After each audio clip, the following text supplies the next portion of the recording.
Hi అందరికీ ఈరోజు recipe వచ్చేసి కోడిగుడ్డు టమాటో అండి. కోడిగుడ్డు టమాటో ఎలా చేసుకోవాలో చూపించే ముందు అయితే ఇంకా నా ఛానల్ని ఎవరైనా సబ్స్క్రైబ్ చేసుకోకపోతే ప్లీజ్ సబ్స్క్రైబ్ చేసుకోండి, అలాగే లైక్ కూడా కొట్టండి. ఇంకా ఇంగ్రీడియంట్స్లోకి వెళ్తే ఆనియన్స్, టమాటోస్, అలాగే పచ్చిమిర్చి అండి కట్ చేసి అయితే పెట్టుకున్నాను. అలాగే ముందుగానే నేను ఎగ్స్ని బాయిల్ అయితే చేసి పెట్టుకున్నానండి. స్టవ్ వెలిగించి స్టవ్ మీద బాండీ పెట్టి బాండీలో ఆయిల్ అయితే వేసుకోవాలి. ఆయిల్ హీట్ అయిన తర్వాత కొంచెం పసుపు అయితే వేసి ఎగ్స్ని అయితే ఫ్రై చేసుకోవాలండి.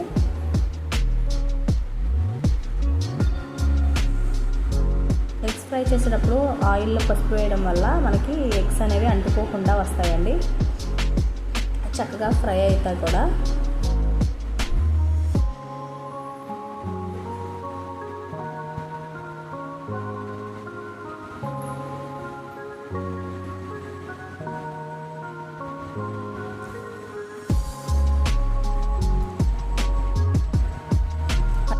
అలా ఫ్రై అయిన ఎగ్స్ని అయితే ఒక్కొక్కటిగా అయితే నేను ప్లేట్లోకి అయితే తీసుకున్నాను.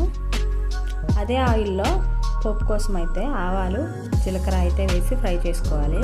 అలా పోపు ఫ్రై అయిన తర్వాత ఆనియన్ ముక్కలు అయితే వేసుకొని ఫ్రై చేసుకోవాలి. ఆనియన్ పీస్ త్వరగా ఫ్రై అవ్వాలి అంటే లైట్గా సాల్ట్ అండ్ పసుపు వేసుకుంటే ఆనియన్స్ అయితే త్వరగా ఫ్రై అవుతాయండి. అలా లైట్గా ఫ్రై అయిన తర్వాత పచ్చిమిరపకాయ ముక్కలు కూడా అయితే వేసుకొని ఫ్రై చేసుకోవాలి.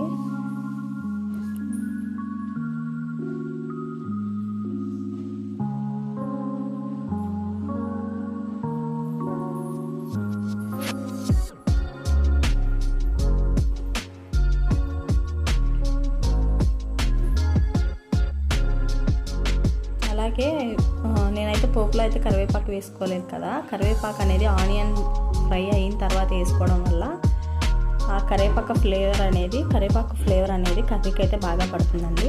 నేనైతే ఇప్పుడైతే కరివేపాకు వేసుకున్నాను.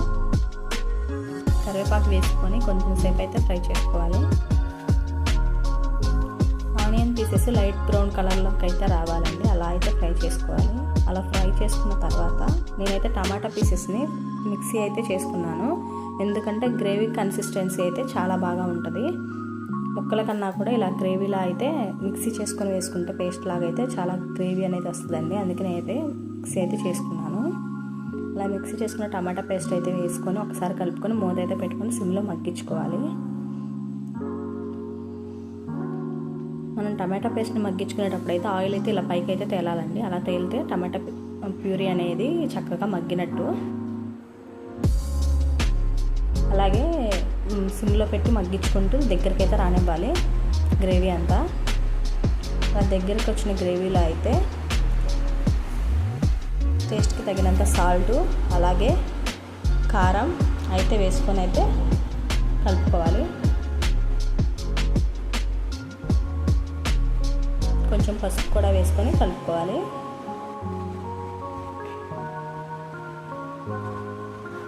అలా కలుపుకొని కొంచెం సేపు అయితే మగ్గనివ్వాలండి.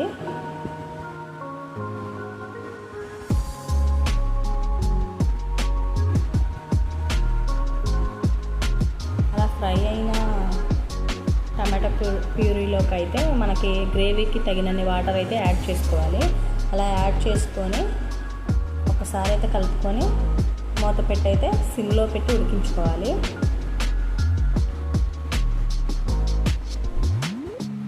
అలా కొంచెం ఉడికిన తర్వాత మూత తీసి ఒకసారి కలుపుకొని మనం ముందుగా బాయిల్ చేసి పెట్టుకున్న ఎగ్స్కి అయితే ఫోర్క్ కానీ లేదంటే టూత్ పిక్తో అయినా సరే కొంచెం డాట్స్ అనేది పెట్టుకోవాలండి. అలా డాట్స్ పెట్టుకోవడం వల్ల, హోల్స్ పెట్టుకోవడం వల్ల మనకి ఆ ప్యూరీ అనేది ఎగ్ లోపలికి అబ్జర్వ్ అవుతుంది.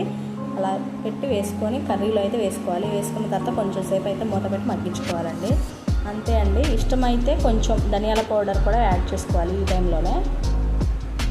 అంతే అండి, ఎంతో ఈజీ అయిన ఎగ్ కర్రీ అయితే రెడీ. ఒకసారి ట్రై చేసి టేస్ట్ ఎలా ఉందో కామెంట్ సెక్షన్లో కామెంట్ చేయండి. బాయ్.